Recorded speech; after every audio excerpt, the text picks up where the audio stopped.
Saudara, di tengah maraknya pandemi virus corona di tanah air, Jumat, sejumlah aparatur sipil negara dilarang melakukan mudik Lebaran Idul Fitri 1441 Hijriah ke kampung halaman. Hal tersebut juga dihimbau oleh Wali Kota Banda Aceh kepada aparatur sipil negara di lingkup pemerintah Kota Banda Aceh.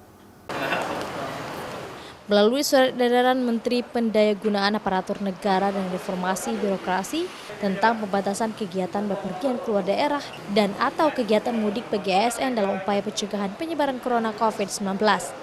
Selain itu, cuti bersama Lebaran Idul Fitri 1441 Hijriah juga akan digeser ke Desember 2020 mendatang, yaitu mulai tanggal 28 hingga 31 Desember. Hal ini dilakukan sebagai upaya melaksanakan cycle distancing dan memprioritaskan kesehatan serta keselamatan. Warga kita yang ada di Kota Banda Aceh, terutama sekali fakir miskin, ini dan kita upayakan pun lebih daripada fakir miskin, kita memberikan bantuan. Dan nanti kita akan merancang dengan Forkopimda bagaimana sistem kepada siapa yang berhak. Kita sudah siapkan anggaran. Dari anggaran 18,7 miliar, 10 miliar kita gunakan untuk kebutuhan sembako bagi warga kita.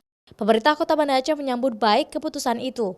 Selain itu, pemerintah Kota Banda Aceh saat ini sedang berfokus kepada bantuan bagi warga korban terdampak virus corona tersebut, serta persiapan sembako bagi seluruh warga Kota Banda Aceh menjelang Ramadan.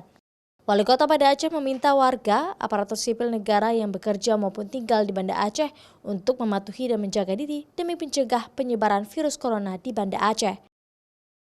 Syahril, Kompas TV, Banda Aceh.